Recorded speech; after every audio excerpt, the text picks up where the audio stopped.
Student, आज की इस वीडियो में हम उपसहसंयोगी यौगिकों का अध्ययन करेंगे। ये लेसन फर्स्ट केमिस्ट्री का लास्ट लेसन है। इसका नाम है उपसहसंयोगी यौगिक। तो सबसे पहले आता है कि उपसहसंयोगी यौगिक होते क्या हैं। आपने जो अपने फॉर्मूला पढ़े होंगे वो या तो ऐसा पढ़ा होगा H2SO4 या CaOH का होल ट्वाइस। इस चैप्टर में जितने फॉर्मूला आते हैं वो तो डिफरेंस होते हैं, जैसे Na3 FeCN का होल 6।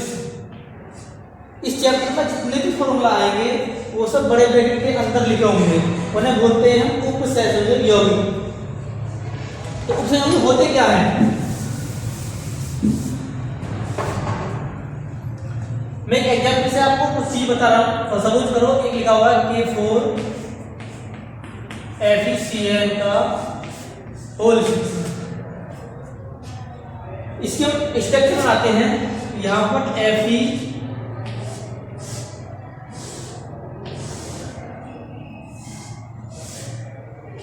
CN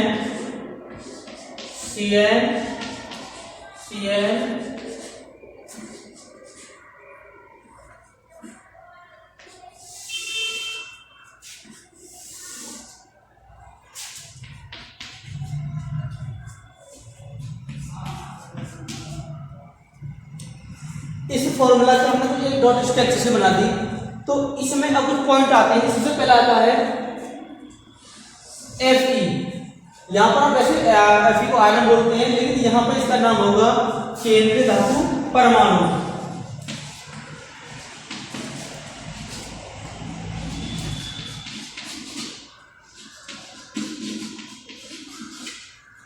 केंद्रीय धातु परमाणु ये केवल डी ब्लॉक का एलिमेंट होता है मोस्टली, और ये धनायन होता है। सबसे बड़ी पहचान इसकी ये होती है कि ये धनायन होता है। उसके बाद जो ये जुड़े हुए हैं Cn, यहाँ पर 6 संख्या है, इन्हें बोलते हैं हम लिगेंड।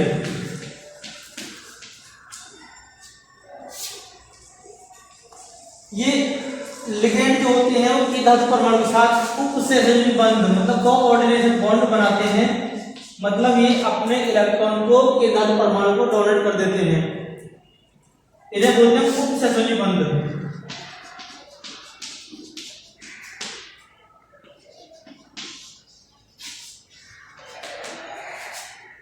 उपसहसंयोजी बंध, ये जो बड़ा ब्रैकेट है इसके अंदर लिखा हुआ है, इसे बोलते हैं उपसहसंयोजी परिसर।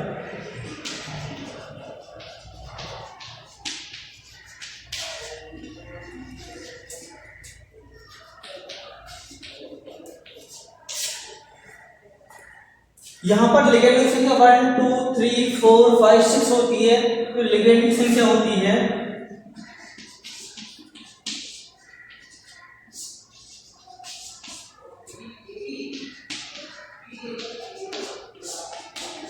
यहां पर 6 लिगेंड है, इसे बोलते हैं हम उपसहसंयोजन संख्या। उपसहसंयोजन संख्या।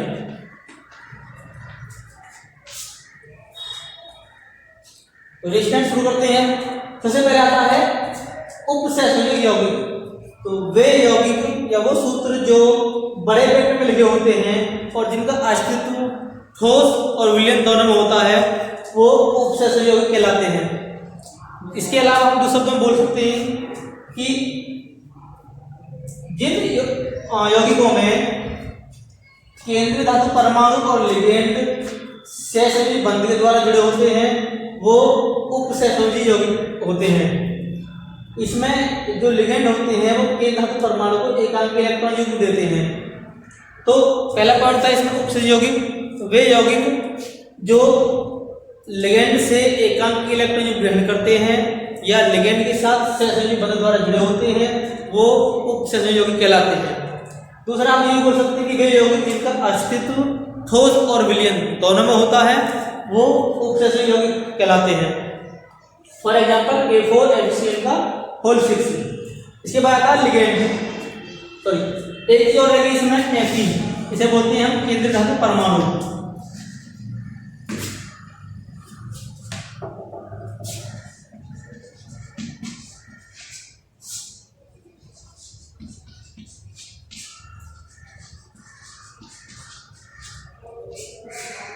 केंद्र धातु परमाणु। सबसे पहले इसी को डिफाइन करते हैं केंद्र धातु परमाणु। ये धनायन होती है और एकांकी जितने भी लिगेंड है इन सबसे एकांकी इलेक्ट्रॉन ग्रहण करती है, उसे बोलते हैं केंद्र धातु परमाणु या सेंट्रल मेटल एटम। उसके बाद आता है CN, इसे बोलते हैं हम लिगेंड। जो लिगेंड होते हैं वो केंद्र धातु परमाणु के साथ उपसहसंयोजी बंध द्वारा जुड़े होते हैं और ये लिगेंड केंद्र धातु परमाणु को एकांकी इलेक्ट्रॉन जो प्रदान करते हैं वो लिगेंड कहलाते हैं। हम दो शब्दों को कह सकते हैं कि वे परमाणु या समूह जो ऋणावेशित होते हैं और केंद्र धातु परमाणु को एकांकी इलेक्ट्रॉन जो प्रदान करते हैं लिगेंड कहलाते हैं। ये लिगेंड केवल ऋणायन या उदासीन हो सकता है। इसके बाद आता है उपसहसंयोजी बंध। डेफिनेशन में उपसहसंयोजी बंध, तो लिगेंड और केंद्र धातु परमाणु किसी बल के द्वारा एक दूसरे से जुड़े होते हैं, जिन इलेक्ट्रॉनों की साझेदारी के द्वारा जुड़े होते हैं वो उपसहसंयोजी बंध होते हैं, क्योंकि इसमें जो लिगेंड होते हैं वो केंद्र धातु परमाणु को अपना इलेक्ट्रॉन दान देते हैं, इसलिए बोलते हैं उपसहसंयोजी बंध। अब आता है उपसहसंयोजी परिसर। तो ये लिगेंड और केंद्र धातु परमाणु जिस बड़े ब्रैकेट में लगे होते हैं उसे हम उपसहसंयोजी परिसर कहते हैं। रिपीट कर रहा हूं, लिगेंड और केंद्र धातु परमाणु जिस बड़े कोष्टक में या ब्रैकेट में लिखे होते हैं वो उपसहसंयोजी परिसर होता है। उसके बाद आता है फिर उपसहसंयोजी संख्या। तो जितने उपसहसंयोजी यौगिक में लिगेंडों की संख्या होती है उसे बोलते हैं उपसहसंयोजी संख्या। तो इस में आपको 4-5 परिभाषा सुनने को मिली। पहला है केंद्र धातु उपसहसंयोजी यौगिक, वो मैंने बता दिया आपको। केंद्र धातु परमाणु, लिगेंड, उपसहसंयोजी यौगिक बंध, परिसर और उपसहसंयोजी संख्या, इन सबको इसके द्वारा प्रस्तुत किया जाता है। अब उसके बाद आता है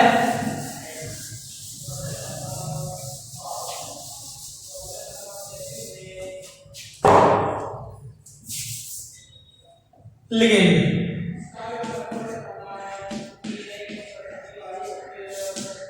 मैंने आपको लिगेंड के बारे में बताया नहीं। तो लिगेंड होती है वो ऋणायन या उदासीन होते हैं जो केंद्र धातु परमाणु को एकांकी इलेक्ट्रॉन दान करते हैं। अब इसके प्रकार हैं।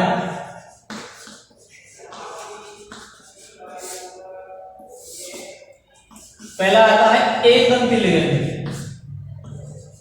एक दंती या एक दंतु लिगेंड।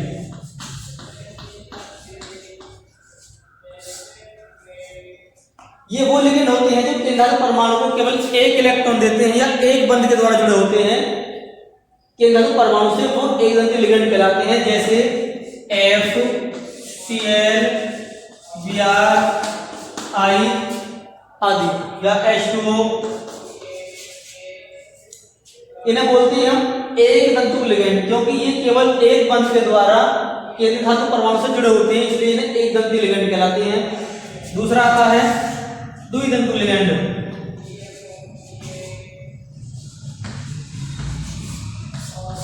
द्विदंती लिगेंड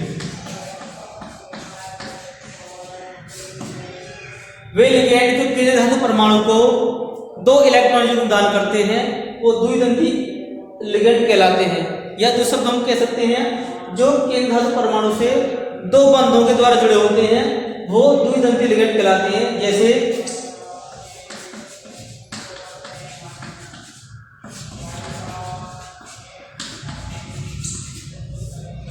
इसे बोलते हैं एथिलीन डाइअमीन। तो इसके पास यहाँ पे लोन पेयर होगा, एक लोन पेयर यहाँ पे होगा, तो ये यहाँ और यहाँ 2 बंधों के द्वारा इस केंद्र धातु परमाणु से जुड़ सकता है, या कह सकते हैं कि 2 इलेक्ट्रॉन युग्म केंद्र धातु परमाणु को दे सकता है, इसलिए इसे द्विदंतु लिगेंड कहते हैं। थर्ड आता है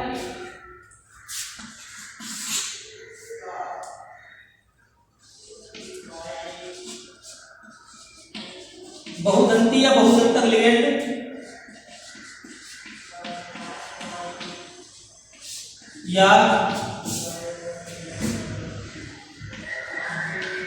उभयदंती लिगेंड।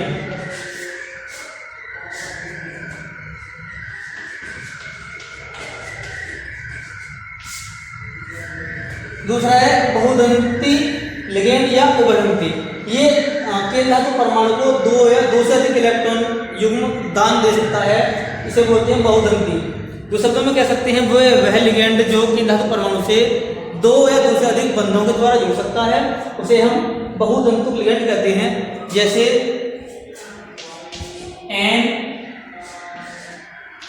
NOM,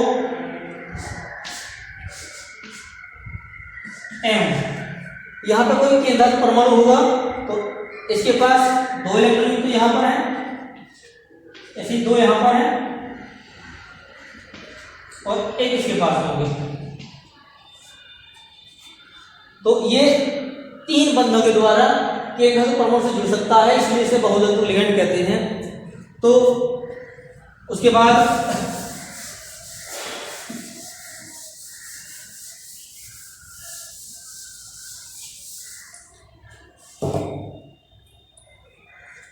इस अगला पॉइंट आता है इसमें IUPAC नामकरण।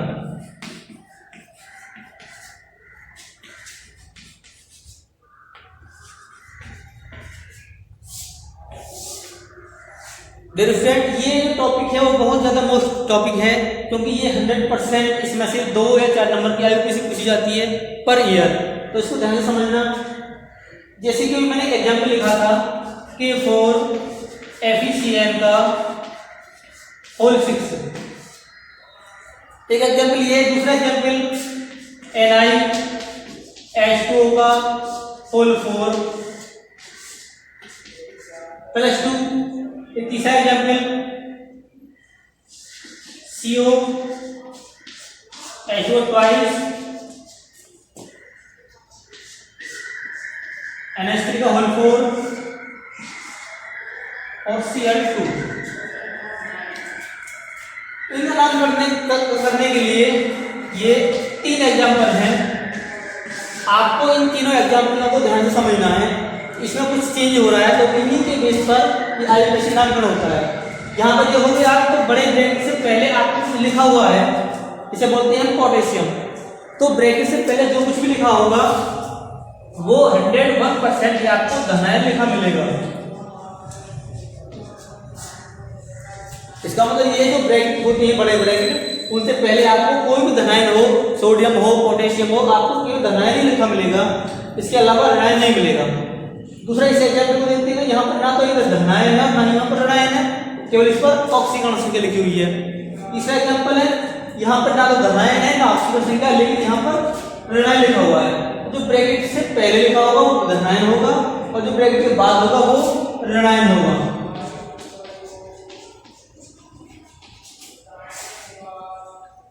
तो इसमें इन 3 पॉइंटों को समझना है। सबसे पहले हम धनायन का नाम लिखते हैं। IUPAC नामकरण करने के लिए सबसे पहले इसका धनायन का नाम आता है, और यदि ऋणायन है तो वो सबसे लास्ट में आता है। यहाँ इससे पहले लिखा हुआ तो पहले नाम लिखा जाएगा, इसमें सबसे बाद में आ रहा है ऋणायन तो ऋणायन का बाद में नाम लिखा जाएगा। तो आपको मैं 5 पॉइंट बता रहा हूँ, तो 5 पॉइंटों से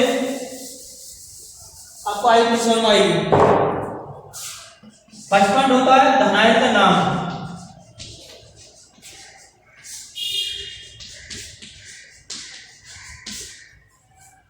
तो जो भी धनायन होगा उस संख्या से या आयन नाम से कोई मतलब नहीं है, इसका कॉमन नाम लिखा जाएगा पोटेशियम।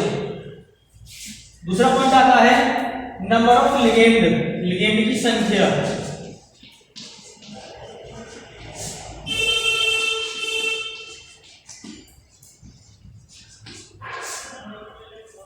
लेकिन यहाँ पर CN का होल 6 में CN के 6 लिगेंड है, तो जरूरी नहीं कि CN ही हो सकता है कि 2 या 3 प्रकार के लिगेंड हो। प्लूरल संख्या उनकी तो 4 होगी या फिर 6 होगी, इसके अलावा कुछ नहीं होगी। तो सेकंड नंबर पर आपको लिगेंड का नाम संख्या लिख दी। अब आता है लिगेंड का नाम।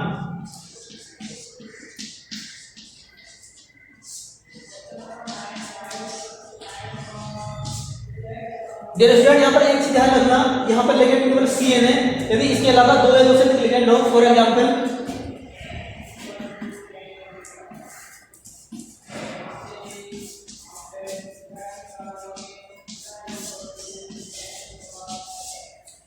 और ऐसे अभी लो यहाँ पर H2 के 2 परमाणु हैं, अणु हैं, H3 के 2 अणु हैं और Cl2 के 2 अणु हैं। तो यहाँ पर 1 2 3 लिगेंड है 3 प्रकार के, तो इनका जो नाम होगा वो अल्फाबेटिकली लिखा जाएगा कि यहाँ पर ए क्यू आता है एक्वा, एमी, एन और ये सीएल होता है क्लोरो।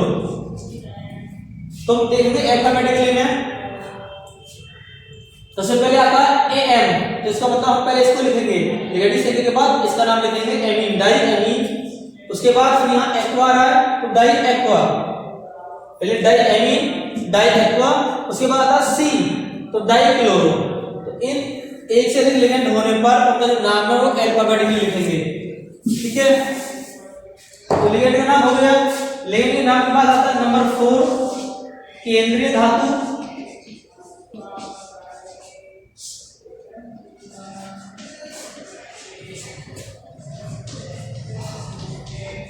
केंद्रीय धातु परमाणु का नाम। केंद्रीय धातु पहचान ये होती है, ये बड़े ब्रैकेट में तुरंत बाद लिखी मिलेगी और मोस्टली डी ब्लॉक एलिमेंट होता है। कहीं आ जाता है जैसे कहीं एल्यूमिनियम पी ब्लॉक आ जाता है या एक आध दो और एलिमेंट आ जाते हैं, लेकिन मोस्टली जो होगा यहाँ पर वो डी ब्लॉक होगा और वो धनायन होगा। तो केंद्रीय धातु परमाणु का नाम हो गया। इसमें भी आपको जो नाम होता है वही लिखा जाता है, जैसे एनआई तो एनआई निकल लिखा जाएगा, सीओ कोबाल्ट लिखा जाएगा। केवल 3 ऐसे केंद्रीय धातु परमाणु हैं चेंज हो जाते हैं।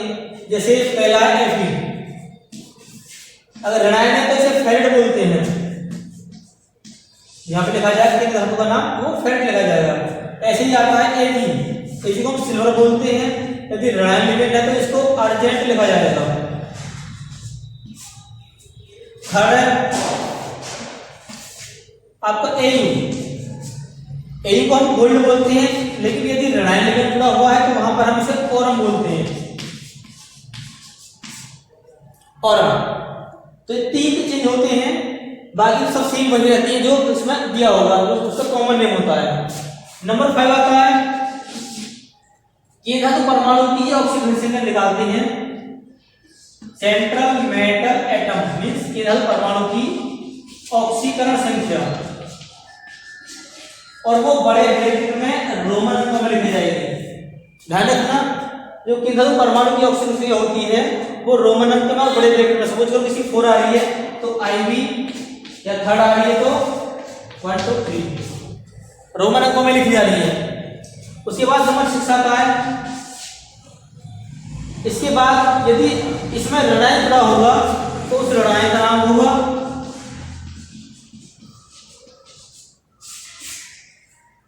या यदि नहीं पॉजिटिव है ना ऋणायन है तो खाली यहीं पर छोड़ देंगे। और यदि यहाँ पर प्लस माइनस लिखा हुआ है तो उसके बाद इसमें आयन भी लिखना पड़ेगा हमें। डिफरेंट आपको ये 6 पॉइंट याद रख रहे हैं, अगर 6 पॉइंट आपको याद है तो आप ऑक्सीजन संख्या निकाल सकते हैं और आईसीसी नाम उनका लिख सकते हैं। पहला ऋणायन का नाम आता है, दूसरा लिगेंड की संख्या आती है, तीसरा लिगेंड का नाम आता है, उसके बाद केंद्रीय धातु परमाणु का नाम लिखना है आपको। इसके बाद केंद्रीय धातु परमाणु की ऑक्सीजन संख्या को आप रोमन अंकों में लिखोगे। उसके बाद ऋणायन, यदि है तो ऋणायन, कोई चार्ज लगा है तो आयन, अदरवाइज इसको यहीं पर छोड़ देंगे, ठीक है। ये 6 पॉइंटों को आप नोट कर लेना। इसके बाद जो इसके रूल हैं उन्हें लिखते हैं।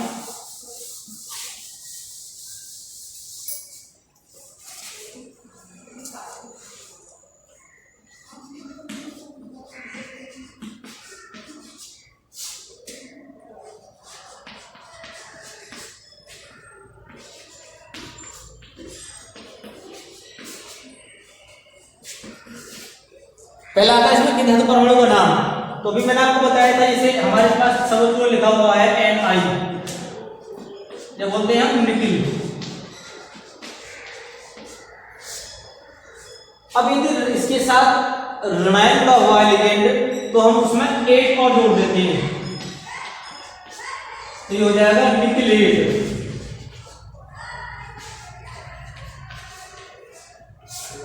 ये हमें जितने भी लिगेंड की परमाणु होंगे सब में यही करना है। यदि वहां पर ऋणायन लिगेंड है तो वहां पर 8 जोड़ देंगे, तो निकलेट, कोबाल्टेट, जिंकेट ये हो जाएगा। ऐसी CO है तो क्या CO को बोलते हैं? कोबाल्ट। तो यदि ऋणायन है तो उसमें एक और जोड़ देंगे तो हो जाएगा ये निकल कोबाल्ट।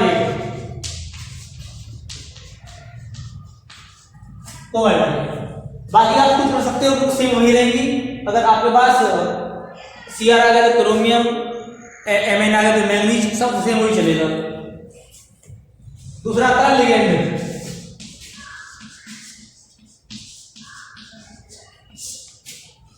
लिगेंड का नाम, तो लिगेंड दो प्रकार के होते हैं। सबसे पहला आता है धनायन, सॉरी ऋणायन लिगेंड।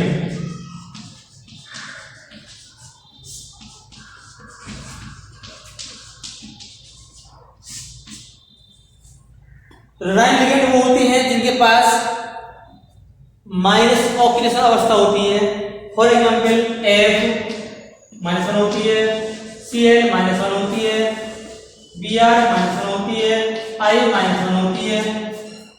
ये सबके ऋणायन लिगेंड है। इनके नाम के बाद में हम O लगाते हैं, क्लोरो, फ्लोरो, ब्रोमो, आयोडो, या ऐसा भी कर सकते हैं हम।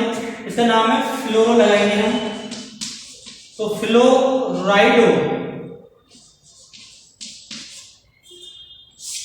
हम इसको फ्लोराइडो, क्लोराइडो, ब्रोमाइडो, आयोडाइडो भी लिख सकते हैं। इसके अलावा आता है CN, साइनो होता है, साइनाइडो कर देंगे इसे, -1 होता है।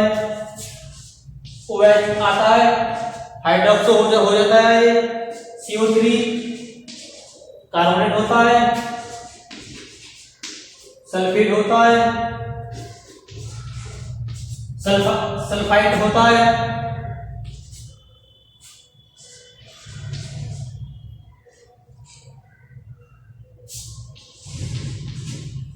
C2O4 होता है, ऑक्सीलेटो। तो इन ये सब आपको ऋणायन लिगेंड है। इनके नाम में आपको राइडो जोड़ना है, फ्लोराइडो, क्लोराइडो का इसमें 8 जोड़ेंगे, कार्बोनेटो, सल्फेटो, सल्फाइटो, ऑक्सीलेटो।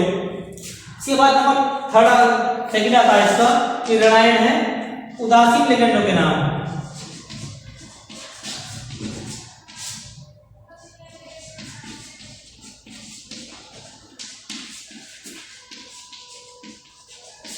उदासीन लिगेंड कौन से होते हैं? इसी जगह H2O, इसे बोलते हैं एक्वा। NH3 इसे बोलते हैं एमीन। उसके बाद आता है CH2, NH2, CH2, NH2, इसे बोलते हैं एथिलीन डाइएमीन, शॉर्ट में बोल देते हैं इसे EN। इसके अलावा एक आता है C5H5N, इसे बोलते हैं प्रिडीन। तो इसका शॉर्ट में नाम मिल जाएगा आपको PY। ये आपको उदासीन लिगेंड है।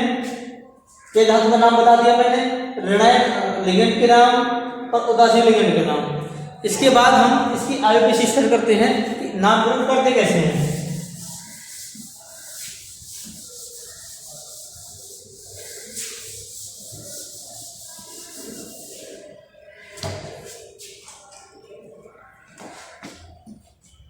पहला एग्जाम्पल लेते हैं, हम लोगों ने लिखा था K4 FeCN का होल 6। ये स्टूडेंट इसमें देखो, सबसे पहले ब्रैकेट के बाहर जो बड़ा ब्रैकेट है उसके बाहर लिखा हुआ है पोटेशियम। तो मैंने आपको रूल जब लिखे थे बताया था, जो ब्रैकेट से पहले होगा वो केवल और केवल पॉजिटिव होगा। तो हमें इसे कॉमन नेम लिखना है, क्या बोलते हैं कि वो पोटेशियम।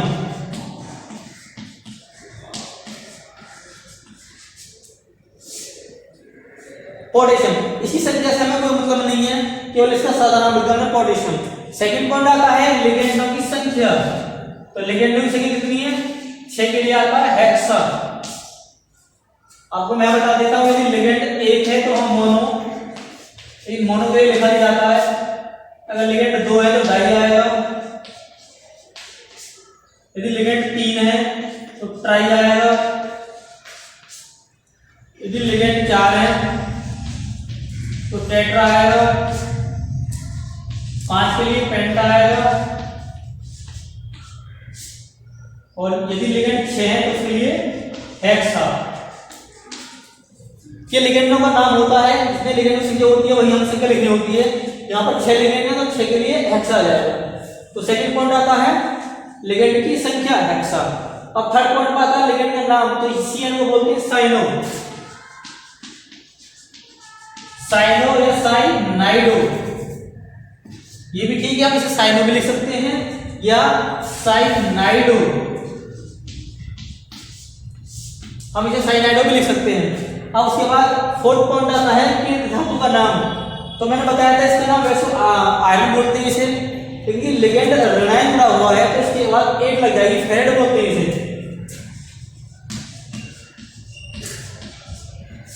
फेरेट। उसके बाद इसी की हमें ऑक्सीजन संख्या निकालनी है। तो डियर स्टूडेंट, आपने ऑक्सीजन संख्या 11वीं क्लास में पढ़ी होंगी, तो मैं ऐसे आपको ओरली बता रहा हूँ। देखो के की होती है +1 और CN की होती है -1। तो इस हिसाब से CN की -6 होगी और इसकी +4, तो -6 में से यदि हम +4 लेस करें तो ये बताएगा -2। तो 0 के उस तरफ ले जाएंगे तो माइनस है वो पॉजिटिव हो जाएगा, तो ये आ जाएगी सेकंड। -6 में से +4 घटाओ तो -2, उसे 0 के उधर ले जाओ तो +2। अब यहाँ पर यदि कुछ ऑक्सीजन संख्या होती +2 तो हम आयन लगाते, ऋणायन होगा तो उसका नाम लगाते। अब इसमें ना ऋणायन है ना ऑक्सीजन संख्या, तो इसको यहीं पे छोड़ देंगे। तो इसका नाम हो गया पोटेशियम हेक्सासाइनाइडो फेरेट थर्ड, सेकंड। दूसरा एग्जांपल NiH2 का होल 4 +2। हमारा फर्स्ट पॉइंट होता है सबसे पहले धनायन का नाम, तो धनायन इसमें नहीं है, इसका मतलब हमें ये पॉइंट छोड़ देना है। सेकंड पॉइंट आता है हमारे लिगेंड की संख्या, यहाँ पर लिखे हैं 4 के लिए आता है टेट्रा।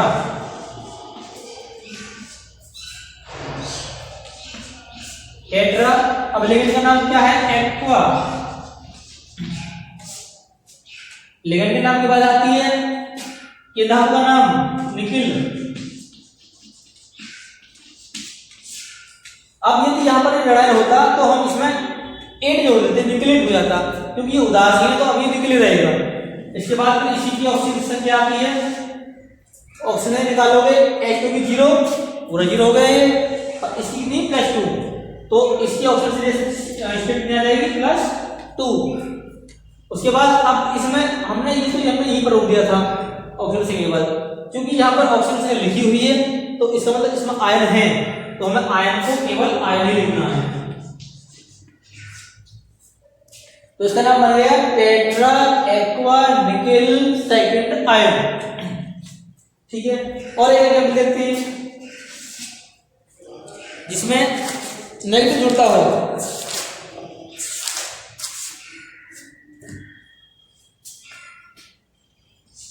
CO H2 का होल 4 NH3 का होल 5 Cl2। इसमें जितने भी फॉर्मूले आएंगे वो सब बड़े ब्रैकेट के अंदर लिखे जाते हैं, इसीलिए ना उपसेशन बोलते हैं, जटिल यौगिक बोलते हैं। तो इसमें से कोई पॉजिटिव तो ये है नहीं यहाँ पर। अब यहाँ पर लिगेंड 2 आ गए, NH3 का ट्वाइस और H2 का होल 4। ये देखें अल्फाबेटिकली यहाँ था AQ, क्या था AM, तो पहले M आएगा Q आएगा, पहले अल्फाबेटिकली देखो तो M आता है, तो पहले लिखेंगे diamine, diamine, tetra aqua, tetra aqua. दोनों लिगेंडों के नाम के बाद आता है कि धनपणों का नाम है कोबाल्ट।